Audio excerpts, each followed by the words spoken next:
All Sindh revenue employees association ने हुकूमत सिंध से मुतालबा किया कि सरकारी मुलाजमीन को फौरी तौर पर डिस्पैरिटी अलाउंस का 50% दिया जाए। एसोसिएशन के मरकजी रहनुमाओं ने कहा कि हुकूमत सिंध की जानिब से पेंशन इस्लाहात के नाम पर मुलाजमीन के मुआशी कत्लेआम को किसी सूरत कबूल नहीं किया जाएगा। मुलाजमीन पहले ही महंगाई के बोझ में दबे हुए हैं और ऐसे फैसले सरकारी मुलाजमीन की मुश्किलात में मज़ीद इजाफा कर रहे हैं। रहनुमाओं ने वाज़िया किया कि DRA देने से इनकार और ग्रुप इंश्योरेंस बेनवल फ़ंड की रकम रिटायरमेंट के बाद फ्राहम करने की हुकूमती फ़ैसले मुलाजमीन के साथ संगीन नाइंसाफ़ी है, जिसे किसी सूरत बर्दाश्त नहीं किया जाएगा।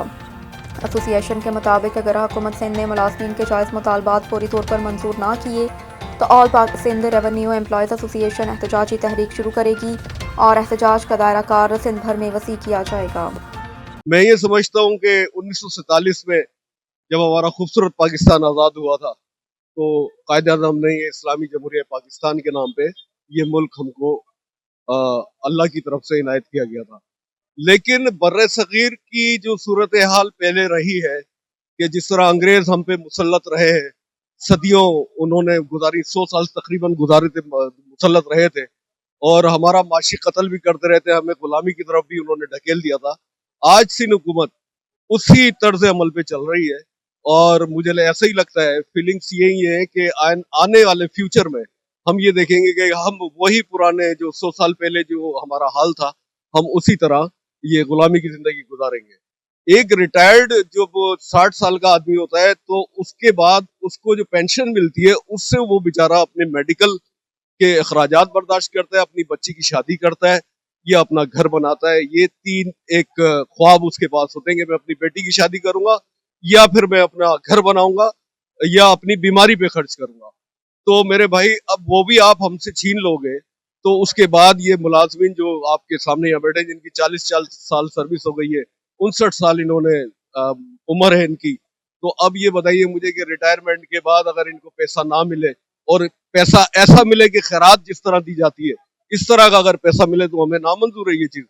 हमें वही गुलामी अच्छी थी जब बड़े सगीर जब हुकूमत करते थे अंग्रेज, इस हुकूमत से तो वो अंग्रेजों की हुकूमत अच्छी थी। तो हमारा एहतजाज इसी पे हम लोग एहतजाज कर रहे हैं। आज पूरे सिंध में तमाम सूबाई इदारे जितने भी हैं, तमाम डिपार्टमेंट जो है ये कलम छोड़ तालाबंदी की है और पुरअमन एहतजाज हमारा पूरे सिंध में जारी है और इंशाल्लाह ये एहतजाज का लाएअमल हमारी अलायंस जो है वो इंशाल्लाह उल अजीज हमें बनाएंगे। हम लोग लाएअमल जो भी होगा फिर इंशाल्लाह आप लोगों को आगाह करेंगे। बहुत शुक्रिया। इशूज़ इहो आहे त जेको आहे सो असांजी जेका पेंशन आहे उन मां तक़रीबन कोई 50% कटौती कई वञे थी। अॼु असांजो हीउ जेको एहतजाज आहे, तमामु जेके सिंध जा डिपार्टमेंट आहिनि, 6 लख मुलाज़िम जेके आहिनि उहे मुख़्तलिफ़ ज़िलनि में एहतजाज कनि पिया हिन जे ख़िलाफ़ त हीउ जेको ज़ालिमाणो रवैयो आहे। छो जो मुलाज़िम जेके आहिनि उन्हनि जो मेन जेको आहे उहो आख़िर जेके रिटायर थींदा उनजे तव्हांखे ख़बर आहे त हुनजी या त वीचारा कुझु गुज़ारे वेंदा, कुझु जेके ज़िंदा हूंदा आहिनि पेंशन ते गुज़ारो हूंदो आहे मुलाज़िम जो।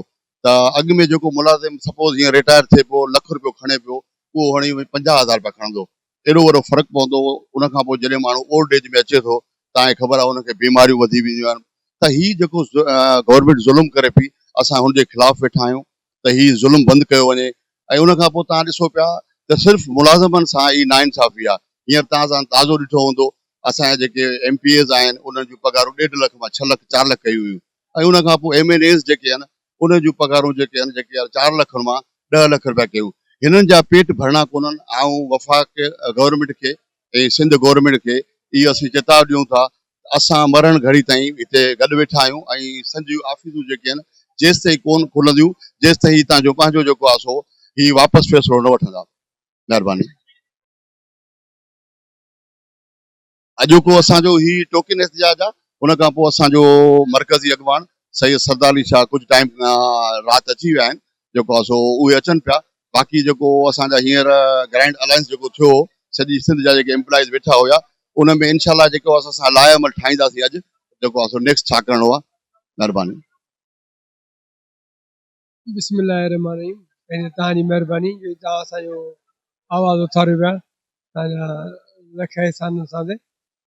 असल में असांजो जेको हीअ जेको एहतजाज आहे उहो असांजो ठहियो आहे Sindh employees allowance employees alliance ठहियो आहे उन तहत असां इहे एहतिजाज सभिनी गॾिजी टोटल डिपार्टमेंट गॾिजी कयो जेका पेंशन में कटौती आहे उहा असांखे नामंज़ूर आहे ऐं जेके बि हिननि जेके सिंध मुलाज़िम दुश्मन जेके आहिनि पॉलिसियूं कनि उन्हनि जे असीं तमामु ख़िलाफ़ आहियूं उन लाइ असां इहे एहतिजाज सभिनी दोस्तनि गॾिजी कयो आहे महिरबानी करे उहे असांखे जेके पेंशन में कटौती आहे उहा ख़तमु कई वञे ऐं ॿिया जेके ही पिया कनि तव्हांजो फोती कोटा आहे उनखे बहाल कयो वञे ग्रुप इंश्योरेंस उहो बहाल कनि ॿियो ऑटोमेशन जा असांजे दोस्तनि हिननि खे तक़रीबन 2008 खां वठी हिननि खे जेको अञा कचा मुलाज़िम हुननि खे पको कयो वञे असां सिंध गवर्नमेंट खे अर्ज़ा कयूं असांजे वज़ीर आला सिंध खे साईं मुराद अली शाह अर्ज़ा कयूं महिरबानी करे असांजे हिन जेके सिंध जेके मुलाज़िमन दुश्मन